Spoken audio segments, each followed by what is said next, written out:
ओम श्री गणपति नमः। श्री गणेश की वंदना कर, इनके स्वामी बृहस्पति देव तथा हरि विष्णु की आराधना कर, इष्ट देव का ध्यान धर, गुरुजनों को नमन कर, अभिनंदन करते हैं आपका वरुण स्तोत्र और प्रस्तुत आज के दैनिक पंचांग। यह नित्य प्रस्तुत हुआ करता है और इसमें डेटा जो भी ले जाते हैं दृढ़ पंचांग से ले जाते हैं, छवि तथा ध्वनि गूगल से ली जाती है और यह प्रस्तुति आप तक यूट्यूब के सौजन्य से सफल पूर्वक हम पहुंचा पाने में समर्थ। जिस प्रकार पंचांग के 5 अंग होते हैं, इस प्रस्तुति के भी 5 भाग हैं। पहला भाग पंचांग मुहूर्त और ग्रहों के गोचर से संबंध रखता है और इसी पहले भाग में से पंचांग और मुहूर्त को लेकर हम लघु रूप, इस प्रस्तुति का लघु रूप आपके सूचनाओं के अनुरूप हम अलग से नित्य प्रस्तुत करते रहते हैं। दूसरा भाग जन्म नक्षत्र के अनुसार आज कैसा दिन रहने की संभावना है, इसे तारा बलम कहते हैं। यह चंद्रमा जिस नक्षत्र में होते हैं प्रकट करते हैं और जन्म कुंडली में जिस नक्षत्र में विराजमान रहते हैं, इन दोनों का ताल मिलकर आज के दिन के शुभता निश्चित जान। यह मूलतः नवतारा चक्र पद्धति पर आधारित है, जिससे जातक के जीवन काल के ग्रहों की स्थिति, शुभता और अशुभता के बारे में जानते हैं। विस्तृत चर्चा प्रस्तुति। तीसरा भाग जन्म राशि के अनुसार आज कैसा दिन रहने की संभावना है। चंद्रमा जिस राशि में यानी विभिन्न राशि के जातकों को नक्षत्र मालूम नहीं है, फिर राशि के अनुसार जातक का जन्म आज कैसा दिन। यह चंद्रमा जिस राशि में जन्म कुंडली में स्थायी रूप से विराजमान रहते हैं और जिस राशि में भ्रमण कर रहे हैं, इन दोनों का तालमेल बनता है। तो तीसरा भाग चंद्र बलन कहते हैं। चौथा भाग चौघड़िया मुहूर्त से संबंध है, जो एक प्रकार का मुहूर्त ज्योतिष है। यह किसी भी कार्य के लिए जिसमें आप शुभता की अपेक्षा करते हैं, उसके उपयोग उसके लिए काफी उपयोगी, चाहे वो कार्य दैनिक कार्य हो, पूजा पाठ हो, जब तक या पहले बार किए जाने वाले कार्य हो, ग्रहों से संबंधित कार्य। संक्षेप में जिस कार्य में भी हम शुभता की अपेक्षा करते हैं, उसके लिए यह उपयोगी। विस्तृत चर्चा प्रस्तुति में करेंगे। पांचवा और अंतिम भाग अंक। पंचांग के भी 5 अंक हैं, यह भी अंक में है। अंक अंकों के अंक में हम जन्म लेते हैं और अंकों के साथ खेलते बढ़ते हैं। अंकों के साथ हम आगे बढ़ते जाते हैं और वह भी अंकों में ही गिना जाता है। गणना अंकों में, हमारे नाप तौर हमारे अंकों में, हमारी जो आयु है वह अंकों में, हमें हमारी जो उपलब्धियां हैं वह भी अंकों में। अंकों को जानना, अंकों को पहचानना आम तौर से इसी उद्देश्य से अंक 5वें और अंतिम भाग में अंक ज्योतिष के अनुसार आज कैसा दिन रहने की संभावना विभिन्न तिथियों के जातकों के लिए किसी दिमाग का, साथ ही साथ अंकों को जानने की एक प्रक्रिया आरंभ। तो अंकों को जाने पहचाने, कौन से अंक शुभ हो सकते हैं, कौन से अंक अशुभ हो सकते हैं। अशुभ को अंक को हम शुभ कैसे बनाए। चलते फिरते अच्छे जीवन में भी हम अपनी छोटी सी गलती को ऐसा कुछ अंक ले आते हैं जिससे हमारी बाधाएं दूर होती है। इन सभी को जानने के लिए ये 5 इस प्रकार पूरे 5 भाग दैनिक पंचांग के महत्वपूर्ण, रोचक, ज्ञानवर्धक, उपयोगी होने वाले हैं। इसलिए कहीं जाइएगा नहीं, हमारे साथ बनेगा। 5वां पंचांग के संबंध में कुछ चर्चा करते हैं। पंचांग जैसा कि हम जानते हैं यह जीवन में बात करता है, यह केवल शुभ मुहूर्त जानने का माध्यम नहीं, यह व्यक्ति की निर्णय क्षमता को सुदृढ़ करता है, आत्मबल बढ़ाता है। पंचांग प्रकृति और ब्रह्मांड की ऊर्जा के साथ संतुलन स्थापित करने में सहायक होता है, जिससे हम सबके जीवन में शांति, समृद्धि और सकारात्मकता का संचार। अतः पंचांग का अनुसार करके हम अपने जीवन को अधिक सफल और समृद्ध बना सकते हैं। तो चलिए पंचांग की महत्ता को समझते हुए हम सब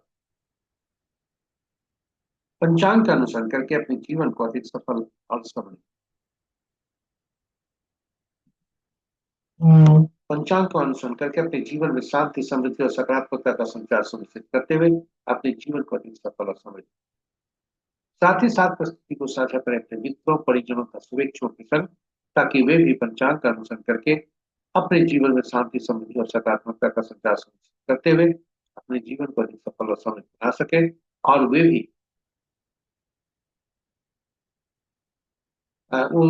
उनके इस प्रयास में हम एक माध्यम बनकर उन्हीं के। तो अब चलते हैं दैनिक पंचांग के मुख्य भाग में, और श्री राम की उसकी स्तुति करते हैं। जय श्री राम। जय श्री राम। स्वागत है आपका दैनिक पंचांग के पहले भाग। आज का पंचांग दिनांक 4 दिसंबर 2025, माह मार्गशीर्ष, पक्ष शुक्ल, शाका संवत 1947 विश्ववसु, विक्रम संवत 2082 कलायु, और कलयुग का 5 आज का सूर्योदय 6:21 पर, सूर्यास्त 4:59 पर, sunrise at 6:21 PM, sunset at 4:59 PM। आज का दिशा शुभ दक्षिण है, फिर भी इस दिशा में यात्रा करने को बाध्यता हुई तो दही का सेवन कर यात्रा में शुभ।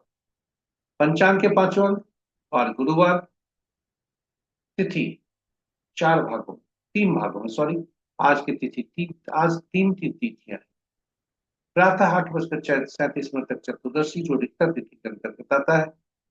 तत्पश्चात कल भोर में 4:43 तक पूर्णिमा, जो पूर्णा तिथि के अंतर्गत आता है, और उसके बाद प्रतिपदा, जो नंदा तिथि के अंतर्गत। तो ये 3 तिथियां आज। नक्षत्र अपराह्न 2:54 तक कृतिका, जो तत्पश्चात रोहिणी, और योग दिन के 12:34 तक शिव, तत्पश्चात सत। करण प्रातः 8:37 तक वनिश, उसके बाद रात्रि के 6:40 तक वृश्चिक 15, और कल भोर में 4:43 तक बौद्ध, तत्पश्चात पौध। इस प्रकार कर्ण जो प्रांत सामान्यतः 3 भागों में हुआ करते हैं, आज 4 भाग।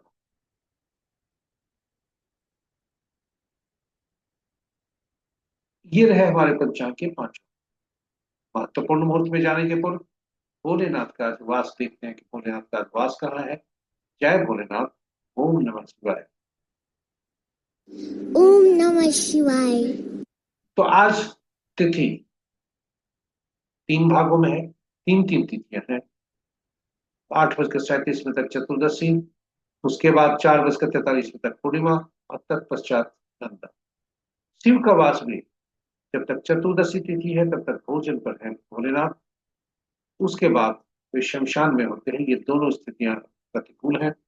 और उसके बाद भोलेनाथ जब प्रतिपदा तिथि का आरंभ होता है, यानी कल भोर में 4:43 के बाद, तो ये भोलेनाथ गौरी के सानिध्य में जाते हैं।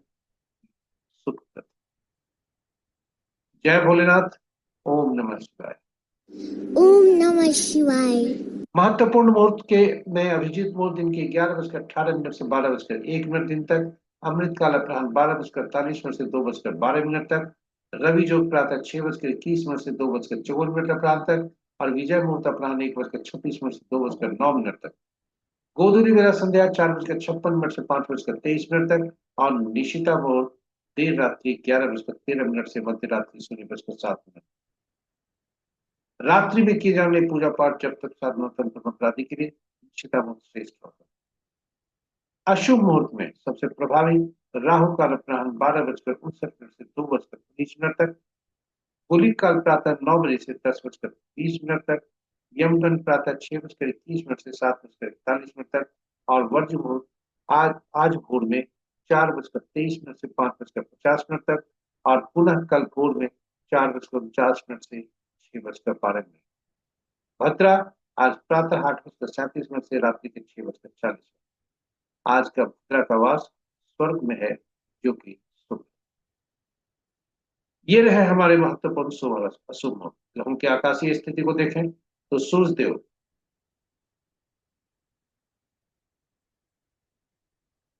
अंश के अनुसार सूर्यदेव शुक्रदेव राहु और केतु मजबूत अवस्था में है। वहीं मंगल देव राशि परिवर्तन करने वाले हैं,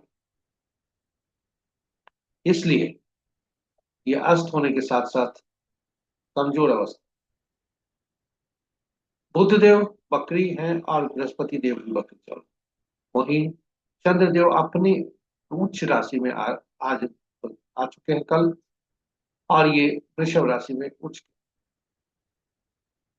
इस प्रकार दो तो उच्च राशियां हैं, चंद्रदेव वृषभ राशि में और बृहस्पति देव अपनी कर्क राशि, मंगल देव वृश्चिक राशि में अपनी ही राशि।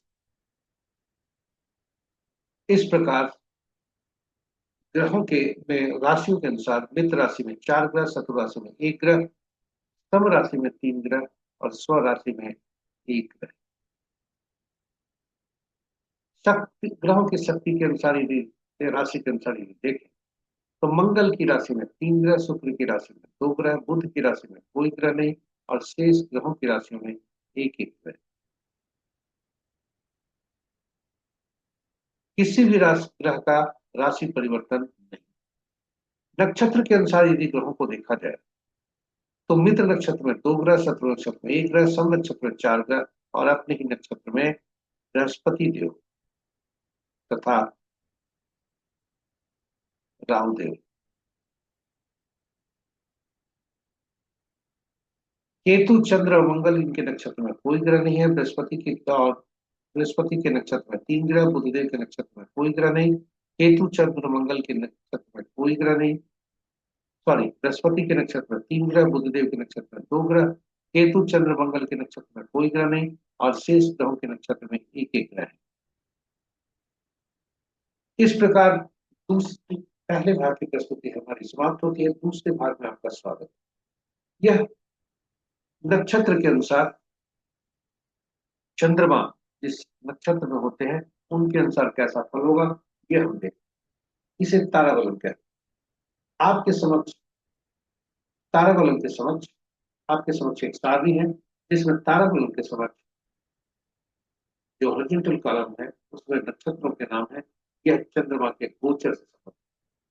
वही ताराबलन के नीचे नक्षत्रों के नाम, यह जातक, विभिन्न जातक जिनका जन्म जन्म नक्षत्र जिस जो चंद्रमा का है, यानी चंद्रमा जिस नक्षत्र में है वही जन्म नक्षत्र होता है, तो जन्म नक्षत्र के नाम है और इन दोनों को मिलाकर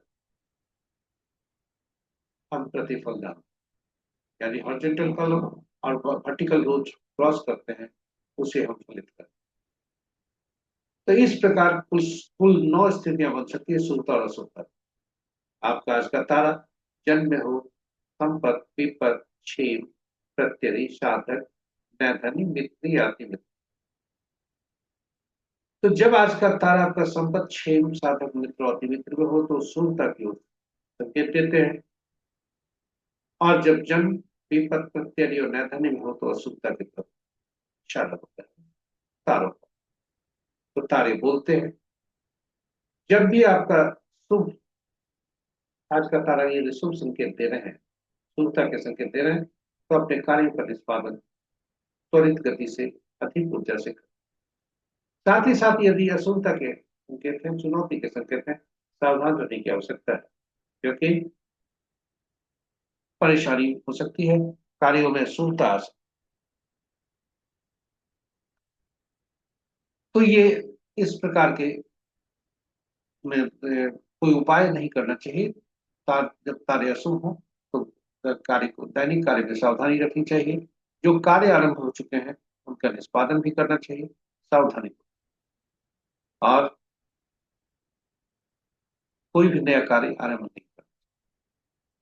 यह तारा बलन 9 तारा चक्र पद्धति पर आधारित। 9 तारा चक्र पद्धति ग्रहों के अनुसार है। सभी ग्रह के बारे में इसमें जान कि जातक का ग्रह कैसा होगा, कौन सा ग्रह अच्छे फल देंगे, कौन से ग्रह चुनौती भरे दे सकते हैं, जिससे वो महादशा दशा महादशा का फल अग्रिम रूप से जातक जान सकता है। साथ ही साथ वह यह भी जान सकता है कि जन्म कुंडली में बैठे ग्रह कैसा फल देंगे, या विभिन्न नक्षत्रों में जन्मे जातक हमारे लिए कैसा फल।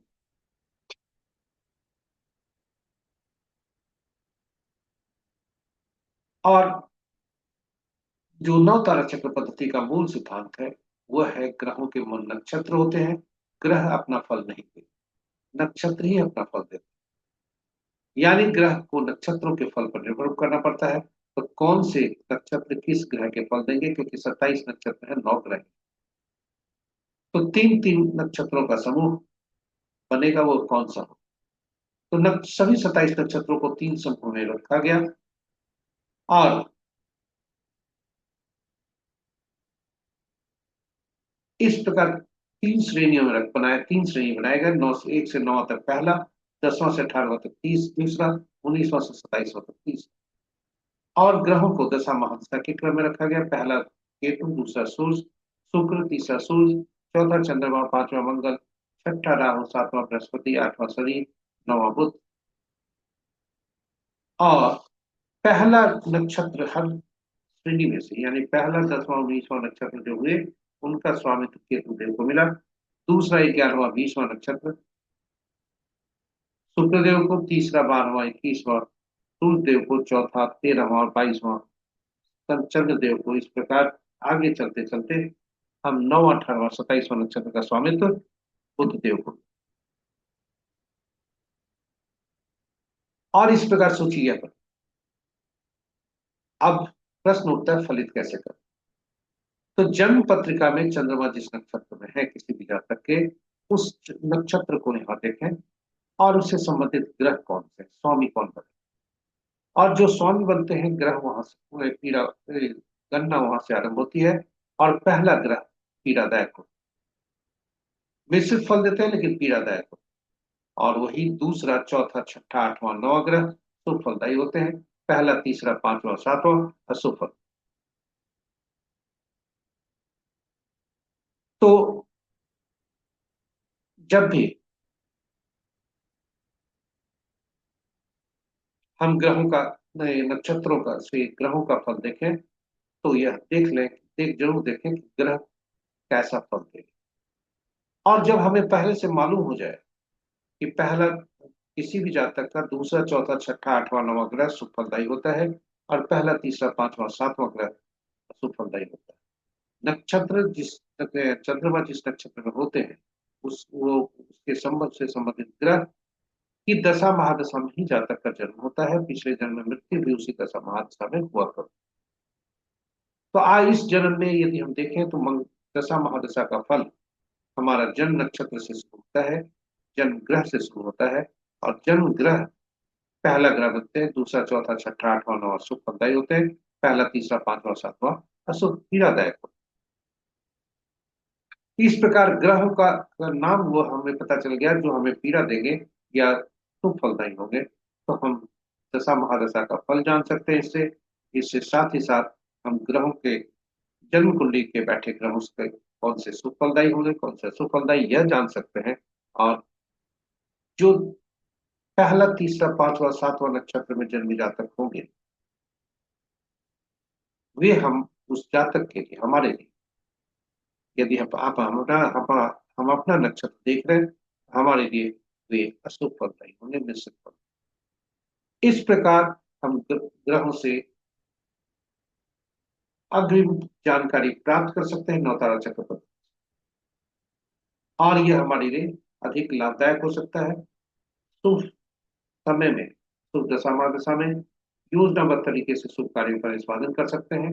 और अशुभ स्थितियों में चुनौती का सामना करने के लिए मानसिक रूप से तैयार रहते हैं। इससे पीड़ा कम होती है, वेदना। यह पद्धति बहुत अच्छी पद्धति है, इसलिए इसकी उपयोगिता को देखते हुए हमने YouTube पर अलग वीडियो भी पोस्ट किया जिसमें भगवान राम, माँ सीता और पवन पुत्र हनुमान को नमन करते हुए उनकी कुंडली आप देख सकते हैं और उससे लाभान्वित। तो चलिए अब वापस तारा बलम पे चलते हैं। आज का तारा क्या क्या। आज का तारा चंद्रमा आज कृतिका नक्षत्र में है, उसके बाद रोहिणी नक्षत्र में जाएगा। यानी अपने नक्षत्र में चंद्रमा हो। तो जब तक कृतिका नक्षत्र में है तब तक राहु के नक्षत्र यानी आद्रा, स्वाति और शतभिषा नक्षत्र में जन्मे जातक के लिए ज्यादा परेशानी के सबब हो। और उसके बाद जब दूसरा भाग होता है तो गुरु के नक्षत्र में जन्मे जातक को ज्यादा पीड़ा हो सकती है, यानी पुनर्वसु, विशाखा, पूर्वा, भाद्रपद। हम एक उदाहरण के तौर पर यदि भरणी, पूर्वा, फाल्गुनी और पूर्वाषाढ़ नक्षत्र के तो देखें तो पहला भाग संपत का, दूसरा उदाहरण हम पुनर्वसु, विशाखा या पूर्वा भाद्रपद का लेते हैं तो पहला भाग साधक का, दूसरा भाग समस्या ज्यादा का, नैधन्य। और इसी तरह से किसी भी जातक का हम फलित कर सकते। अब आज का तारा यदि आपका जन्म विपत प्रत्यय या नैधन्य में है तो आप परेशान न हो, शुभ कार्यों को टालें, जो कार्य आरंभ हो चुके हैं उसको करें, सावधानी से दैनिक कार्यों में भी सावधान रहें, कोई उपाय के तौर पर जोखिम न उठाएं, उसका अनुपालन करके, क्योंकि उसकी पुष्टि नहीं हुई है और अशुभता होने पर परेशानी आपके लिए ज्यादा बढ़ सकती है। केवल जानकारी के लिए, यदि आज का तारा जन्म में है तो पीला कद्दू कद्दू पत्ते वाली सब्जी का दान, विपत है तो गुड़ का दान, प्रत्यय है तो नमक का दान, और नैधन्य है तो प्याज बहुत जरूरी है, मजबूरी हुई तो तिल सहित स्वर्ण का दान। तीसरे भाग में आपका स्वागत, जो कि राशि के अनुसार आज कैसा दिन रहने की संभावना। आज राशि परिवर्तन नहीं है, चंद्रमा वृषभ उच्च राशि में है और ये संकेत दे रहे हैं वृषभ, कर्क, सिंह, वृश्चिक, धनु और मीन राशि के जातकों के लिए शुभता के संकेत दिए हैं। शेष राशि के जातकों के लिए थोड़ा सा सावधान रहने की जरूरत है, इष्ट देव का ध्यान करें। चौथा भाव जो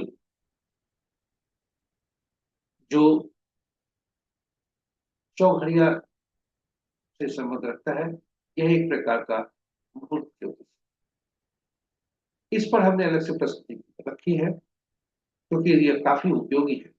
हिंदी और अंग्रेजी में यूट्यूब में उपलब्ध है। चौघड़िया की उपयोगिता हिंदी में, यूटिलिटी ऑफ चौघड़िया अंग्रेजी। इसका उपयोग जिस कार्य में भी हम शुभता चाहते हो, प्राय ऐसा कोई कार्य नहीं होता है जिसमें हम कार्य करते हो शुभता नहीं, यानी हर कार्य के लिए यह उपयोगी। और इसकी उपयोगिता को देखते ही हमने यूट्यूब पर हिंदी और अंग्रेजी में 2 पोस्ट रखे।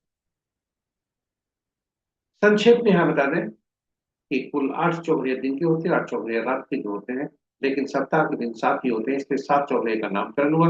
और 8वां चौघड़िया आदि चौघड़िया जो हुआ करता है दिन का, वही अंत का चौघड़िया। उसी तरह रात्रि का जो आनंद का चौघड़िया होता है वही रात्रि के अंत का चौघड़िया।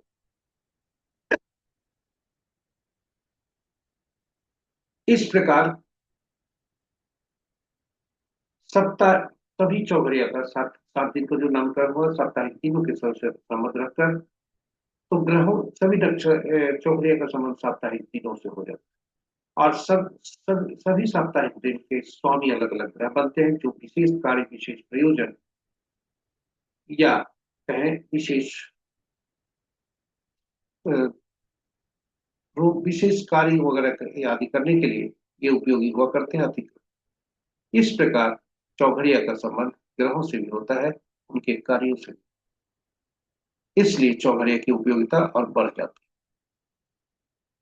तो हम भी इन कार्यों के लिए चौघड़िया का उपयोग कर सकते हैं। दिन का चौघड़िया का उपयोग करते समय यह जरूर देखें कि कोई चौघड़िया अशुभता जिसको करने जा रहे हैं या कोई चौघड़िया अशुभता से अधिव्याप्त तो नहीं। दिन का चौघड़िया वार वेला, काल वेला और राहु काल से ग्रसित हो सकता है। रात्रि का चौघड़िया काल रात। अनुभव के आधार पर आपकी जानकारी के अनुसार दिन सूर्य देव का होता है और शनि से कटुता रहती है, इसलिए शनि का चौघड़िया हमेशा काल बेला से ग्रसित रहता है। वहीं रात चंद्रमा का होता है, बुध की थोड़ी सी असहज रहते हैं बुध चंद्रमा के साथ, इसलिए उनका बुध का चौघड़िया, लाभ चौघड़िया प्रति रात काल रात्रि से ग्रसित करता है। तो ये रहे हमारे चौघड़िया के संबंध में छोटी सी जानकारी। और आज का देखते हैं चौघड़िया आज का क्या क्या। आज का चौघड़िया देखें 12:59 से अमृत का चौघड़िया शुरू होता है और ये सब उसके बाद सूर्यास्त तक सभी चौघड़िया अशुभता से अधिक, यानी अमृत चौघड़िया राहु काल से ग्रसित है, काल चौघड़िया जैसा हमने कहा काल बेला से ग्रसित है, और शुभ चौघड़िया वार बेला से ग्रसित है। रात्रि का लाभ चौघड़िया 11:40 से 1:20 तक काल रात्रि से ग्रसित है। तो ये सारी चौघड़िया जो अशुभ स्थिति है ये हमने रखा, और शेष चौघड़िया काफी उपयोगी है, उनका उपयोग करें और लाभान्वित। और अंत में अंक ज्योतिष के अनुसार आज ऐसा दिन रहेगा। और थोड़ी सी चर्चा अंकों, हम अंक ज्योतिष में 1 से 9 तक अंकों की चर्चा करते हैं और उसे ही हम जानते हैं पहचानते हैं, शून्य की गणना में नहीं ली जाती और एकल अंक दिया जाता है। इसलिए जब भी अंक ज्योतिष के अनुसार एकल अंक में अगर एकल अंक से ज्यादा यानी 2 या 2 से ज्यादा अंकों का समूह हमसे हमारे समक्ष आता है, उनके अंकों को जोड़कर एकल अंक को परिवर्तित करते हैं। तो 1 से 9 तक अंक एकल अंक शून्य नहीं, साथ ही साथ ये 1 से 9 तक जो अंक होते हैं उसमें आप देखें पांचवा अंक जो होता है मध्यस्थता का काम करता है, शक्तिशाली होता है, क्योंकि यह अपने से पूर्व आने वाले अंकों को और बाद में आने वाले अंकों दोनों को संतुलित रखता है। इन अंकों के शासक ग्रह अलग अलग होते हैं। 1 के सूर्य, 2 के चंद्रमा, 3 के बृहस्पति, 4 के राहु, 5 के बुध, 6 के शुक्र, 7 के केतु, 8 के शनि, 9 के मंगल। और इनकी अलग, इन ग्रहों की अलग अलग अपनी अपनी ऊर्जाएं होती है, अपनी अपनी विशेषताएं होती है। ये इसलिए ये सभी ग्रह काफी उपयोगी हुआ करते, किंतु ऐसी संभावना है कि जन्म तिथि में कोई अंक हमारे लिए मिसिंग हो, तो वैसी स्थिति में उन ग्रहों से संबंधित जो हमें शुभता है उससे हम वंचित हैं। वहीं ग्रहों से ऐसे भी अंक होते हैं जो बार बार आते हैं, वैसी स्थिति में रिपीटेशन 2 बार से ज्यादा होने पर वह अंक असंतुलित। तो इस प्रकार हमारे जीवन में बाधाएं उत्पन्न होती है जब भी असंतुलित अंक होता है, समस्या है।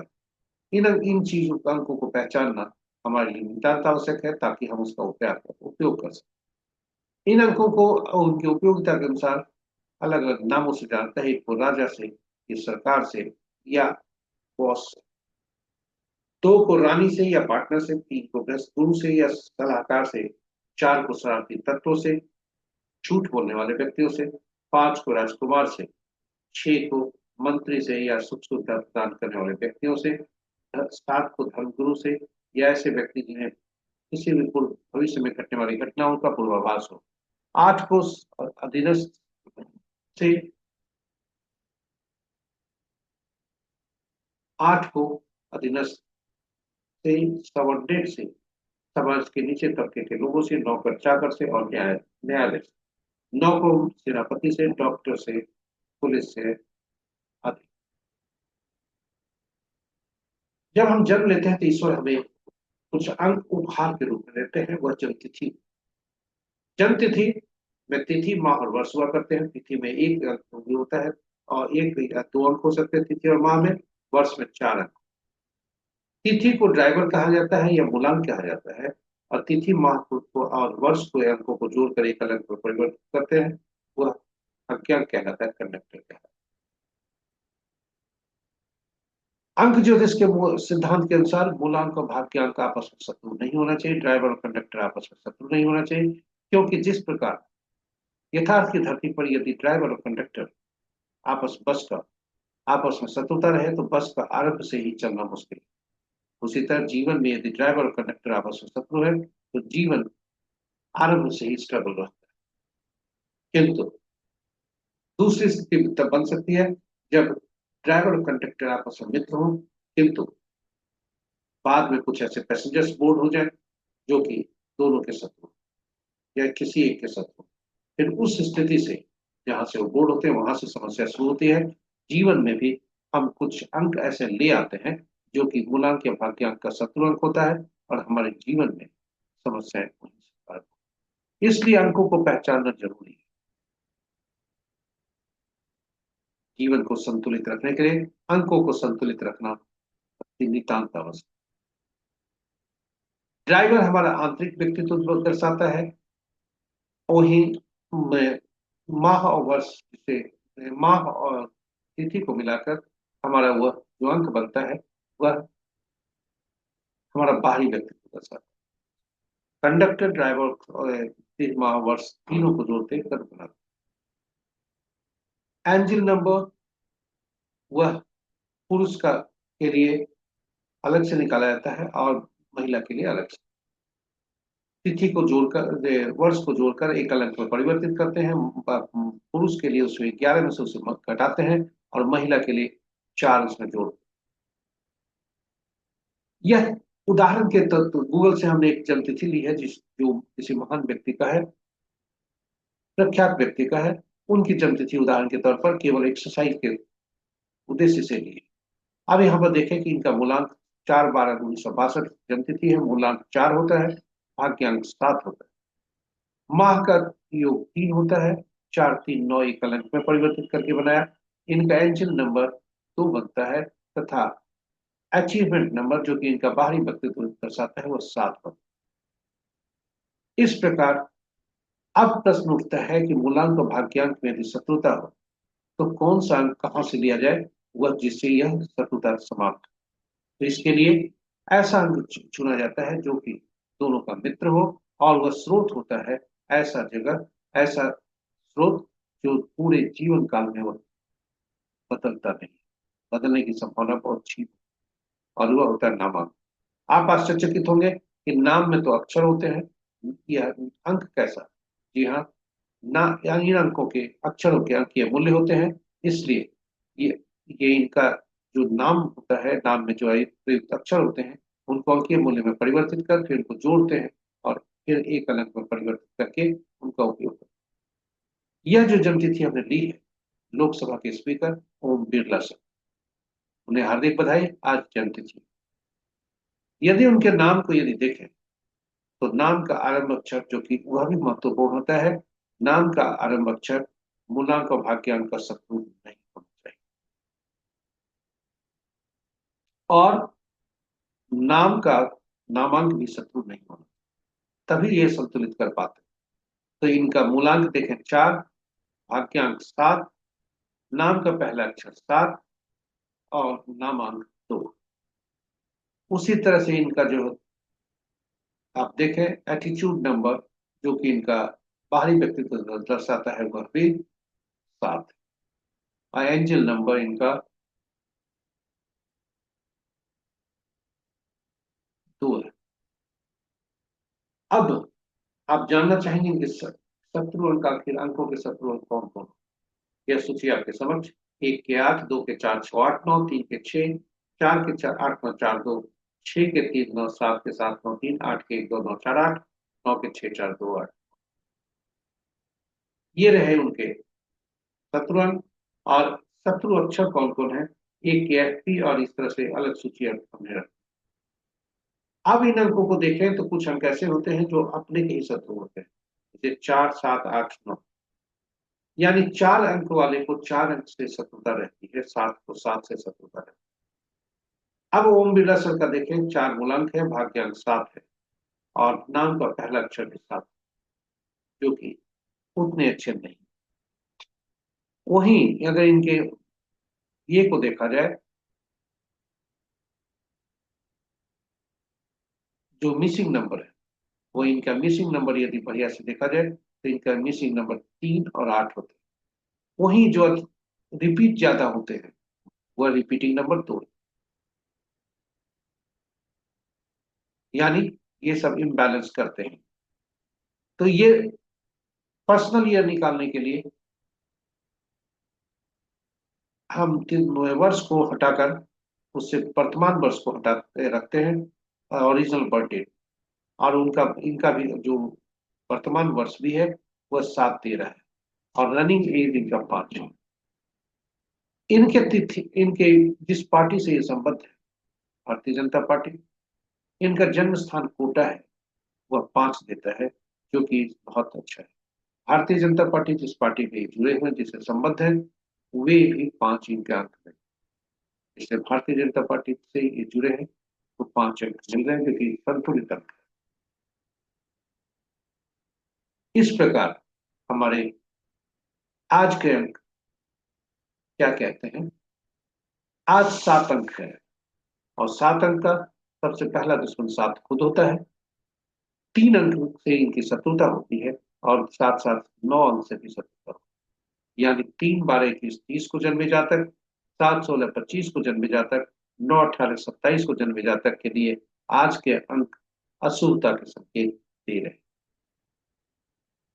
वहीं 1 10 19 एक अंक और 2 अंक, 1 2 5 के साथ इनकी तटस्थता का संबंध रहता है।